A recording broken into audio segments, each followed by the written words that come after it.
fucking at him for years. Halo, selamat datang di channel Sok Genius, channel yang membahas tentang alur cerita film. Sebelum lanjut, silahkan like, share, subscribe. Kalau enggak, ya enggak apa-apa. Kali ini kita akan membahas alur cerita film yang berjudul Accident Man. Oke, tanpa berlama-lama lagi, mari kita saksikan alur ceritanya. Kisah diawali oleh seorang pemuda bernama Mike yang dikejar-kejar alias dibully oleh teman-teman sebayanya yang melakukan tindakan kekerasan ringan yang diberikan kepadanya setiap hari.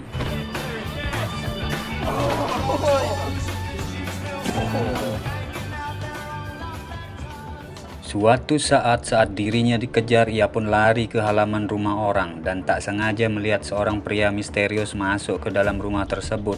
Dan tak lama kemudian,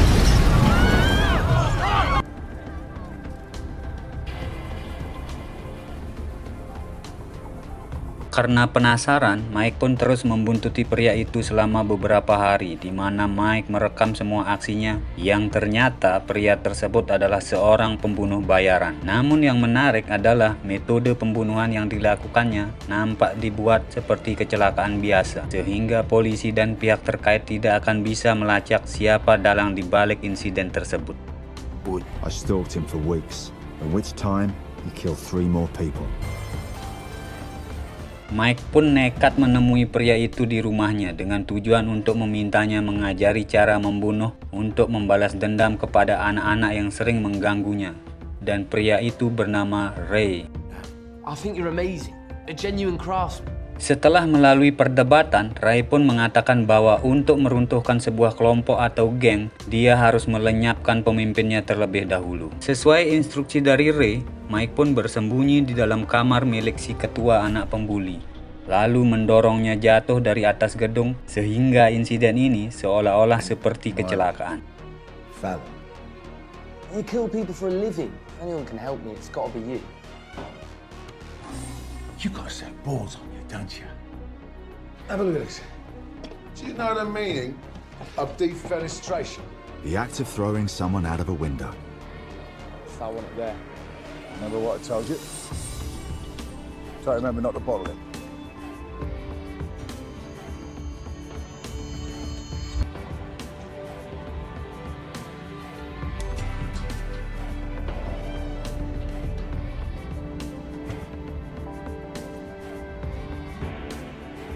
I knew that dough little chap would take the bait.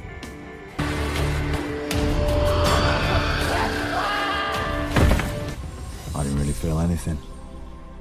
Dirasa memiliki potensi besar, Ray pun mengajari semua yang dia tahu dimulai dari bela diri, cara menembak, dan segala pengetahuan yang berkaitan dengan urusan bunuh-membunuh.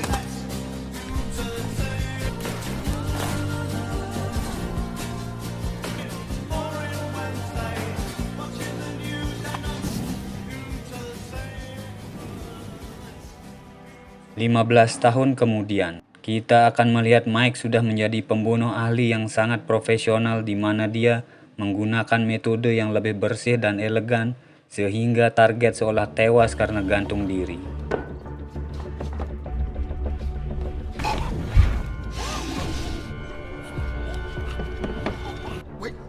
Suicide. Don't do this. It's 25 grand.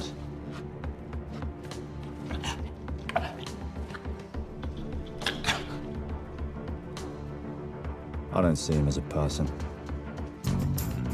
Setelah melakukan pembunuhan, Mike biasanya sering melampiaskan tekanan mental setelah pekerjaan, di mana dia menghajar beberapa orang di bar yang dianggapnya tidak enak untuk dilihat. Come on then, you cunt!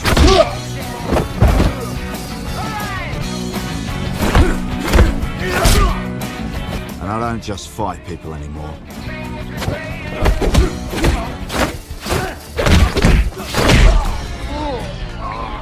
Here's love.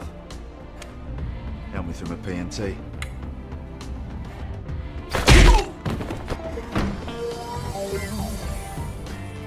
Setelah dari sana, Mike pun pergi ke tempat markas para pembunuh bayaran berkumpul, di mana tempat tersebut atau komunitas tersebut merupakan sebuah usaha atau lembaga pembunuh bayaran yang didirikan langsung oleh sang guru yakni Ray. We're in the business of taking lives, and business is booming. Ada si Brutal, seorang pembunuh bayaran yang cukup emosian dan sering gerasa gerusu dalam pekerjaannya, di mana dia lebih sering menggunakan kapak dibandingkan pistol karena lebih murah dan tak perlu keluar biaya untuk membeli pistol dan peluru. He's also a killer, but opts for the more brutal, butchering them with an axe style. Kemudian ada si Racun, seorang pembunuh yang hobi menggunakan bahan kimia berbahaya dalam menjalankan pekerjaannya, di mana dia menganggap bahwa metode tersebut lebih bersih dan efektif ketimbang harus melakukannya dengan cara kekerasan dan kontak fisik. The filthy little runt who takes keeping himself to new heights, and yeah, you guessed it. Selanjutnya ada tentara bersaudara, di mana mereka berdua adalah mantan pasukan militer yang menggunakan metode membunuh seperti ulah para gangster atau anak-anak berandalan. Mac is British SAS, and Mick is a frogman from the other side of the pond. Selanjutnya ada Yuli, seorang samurai seksi dengan ciri khas katana untuk membunuh dan sering mendapatkan target yang sangean, sehingga hal itu membuat Yuli berhasrat dalam pekerjaannya. Meet Jane the Ripper. All the lads would love to shag her. Selain itu ada Samsul, seorang pembunuh bayaran dengan metode cerdas dan sering menggunakan siasat daripada kekerasan, sehingga dia lebih banyak menggunakan apa yang dinamakan peralatan elektronik dan alat-alat ciptaannya dalam melakukan pekerjaan tersebut. Nicknamed after his scrupulous attention to detail, trying out new and inventive methods of killing people. Dan yang terakhir ada bos mereka semua, yakni Ray, yang bertugas untuk menjaga dan melindungi identitas mereka dengan cara membuat beberapa aturan ketat untuk setiap anggota pembunuh bayaran. This is the landlord, our minder, the boss, Big Ray. Tak lama kemudian, sang penghubung mereka dengan klien namanya Milton. Ini bertugas untuk memberi pekerjaan sekaligus orang yang bertanggung jawab atas uang imbalan yang diberikan oleh klien. And this is Milton, the most important cog in the machine. He meets the clients and assigns one of us depending on the style of kill required. The kill briefs are delivered to us on an unfixed negative. We never know who the client is, and they don't know who we are. Keeps everybody sleeping better at night. Everybody secretly wishes they could kill Milton. He's a little weasel. Singkat cerita, Mike pun mendapat pekerjaan lain, di mana kita akan kembali melihat betapa cerdas dan telitinya seorang Mike saat dirinya menembak ban mobil dan membuat target terjepit seolah itu hanya kecelakaan biasa. It's only about 10%.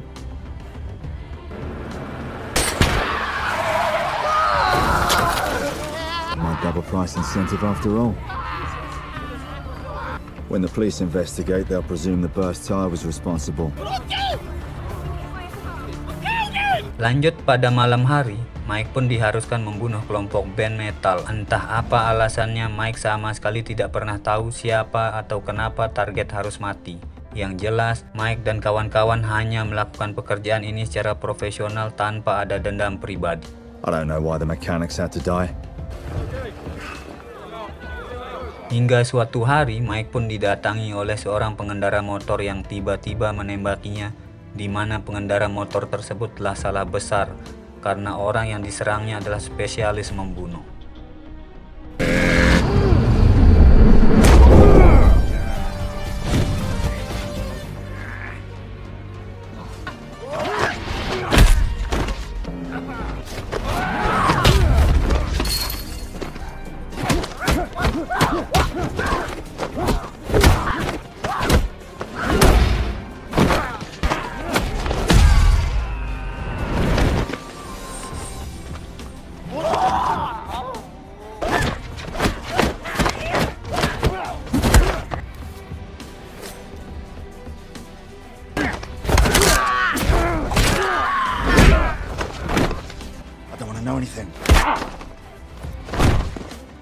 Entah siapa yang mengirimnya, Mike pun langsung menghubungi Milton untuk memintanya mencari identitas orang tersebut. I'm sorry, Mike. I'll speak to Big Ray. We'll look at total. Milton! Oh, fucking little shit. Tak cukup sampai di situ, Mike pun dikejutkan tentang kabar kematian mantan kekasihnya, yang katanya dibunuh oleh dua orang pecandu yang mencoba merampok rumahnya.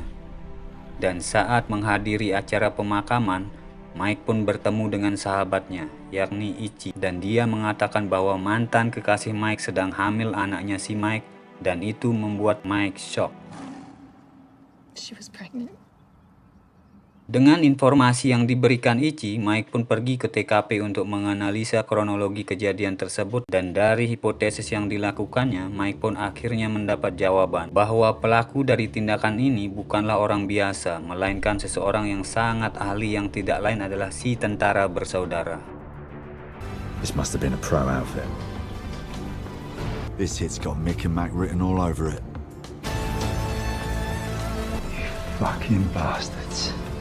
Tak ingin buang-buang waktu, Mike pun langsung menemui mereka berdua. Kemudian Mike memberi sedikit pelajaran di mana akhirnya mereka berdua mengakui bahwa merekalah yang telah membunuh mantan kekasihnya Mike sesuai perintah dari klien. Okay, you got us.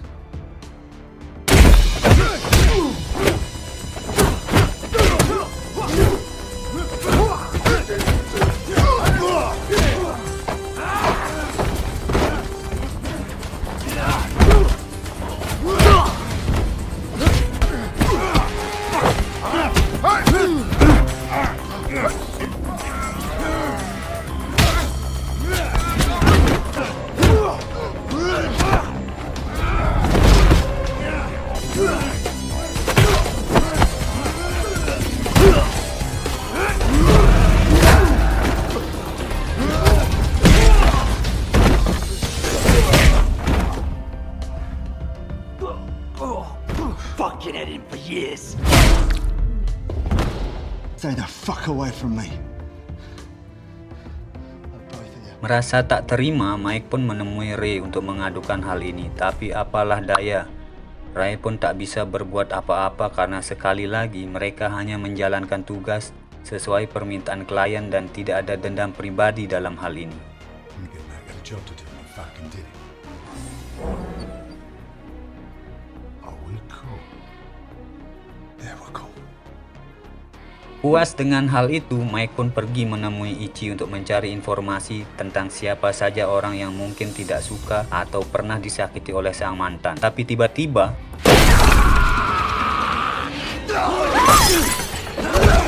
ya, muncullah si brutal yang langsung mengobrak-abrik Mike dengan kapaknya, di mana mereka berdua terlibat perkelahian yang membuat si brutal tewas oleh kapaknya sendiri.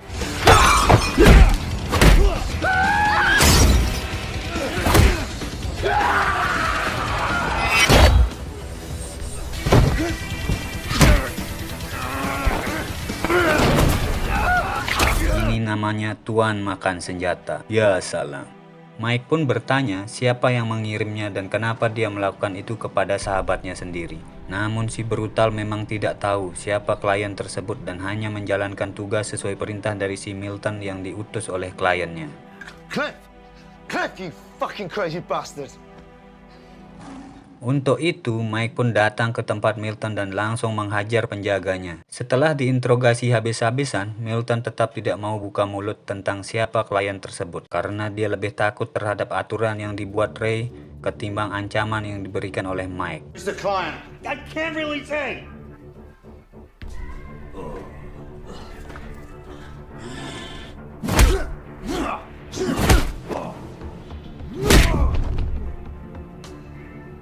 Karena telah melanggar aturan komunitas, Ray pun terpaksa memerintahkan semua anggota komunitas untuk membunuh Mike karena walaupun dia sebenarnya berat melakukan hal itu, aturan tetap harus dijalankan sebagai sebuah kewajiban untuk kelangsungan komunitas ini. It's Fallon. Go fucking kill him. End of brief. Kembali ke Mike yang sedang bersama Ichi, di mana Ichi akhirnya menemukan sedikit petunjuk tentang orang yang mungkin ada hubungannya dengan kematian sang mantan. Perlu diketahui bahwa mendiang sang mantan adalah seorang aktivis sosial di mana dia sempat menginvestigasi perihal sebuah perusahaan asing yang intinya melakukan beberapa tindakan ilegal dan nampaknya kematian sang mantan ada hubungannya dengan perusahaan yang sedang dia selidiki. It's all here. You're gonna find out who killed Bad, right? Oh yeah. God yourself, Charlie.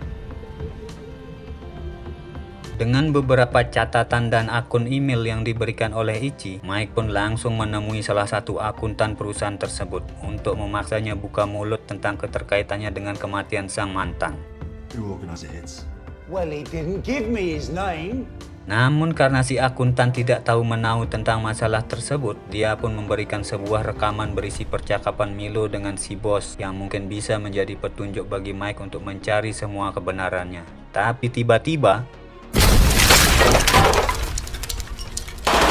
muncullah si tentara bersaudara, di mana mereka bermaksud untuk membunuh Mike sesuai perintah dari Ray, di mana Mike berhasil menghindari tembakan mereka dan terlibat duel sengit dengan salah satu dari mereka.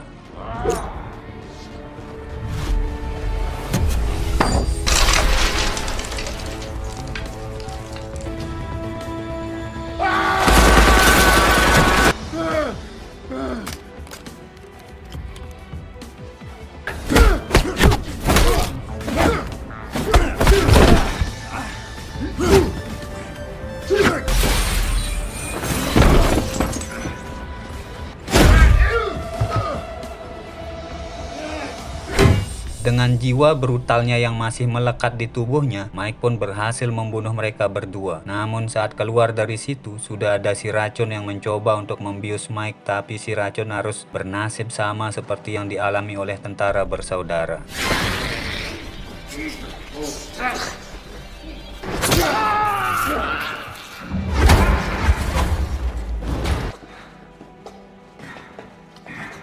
Namun saat akan pergi, muncullah Samsul dengan membawa sebuah tas berisi perlengkapan membunuh, di mana Mike langsung melumpuhkannya dan mengambil bungkus plester yang bertuliskan nama asli dari aktor yang memerankan si Mike ini, yaitu Scott Adkins.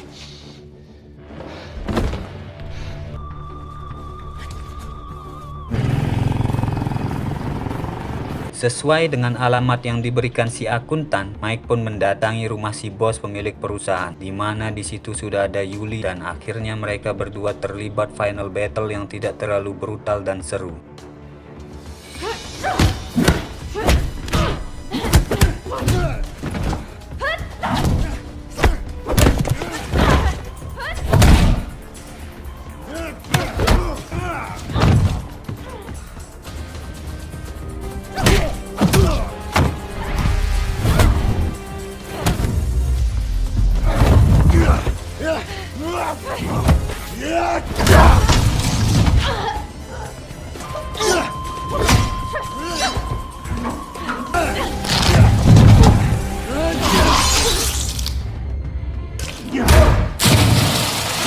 Untuk si bos perusahaan, si Mike pun menebas lehernya yang kalau ditampilkan di video ini pasti sulit untuk dimonetisasi.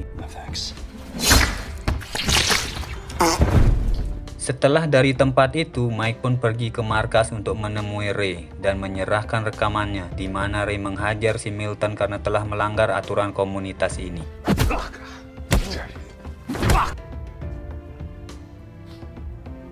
Saat bangun, Mike pun memberikan plester punya si Samsul kepada si Milton, di mana seperti kita tahu bahwa itu merupakan plester beracun yang jika masuk ke dalam darah maka akan sangat-sangat mematikan.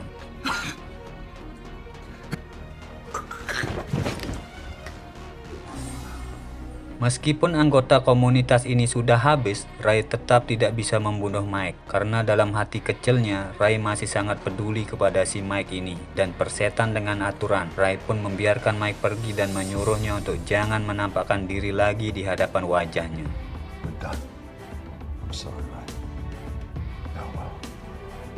Watch your back, Mike.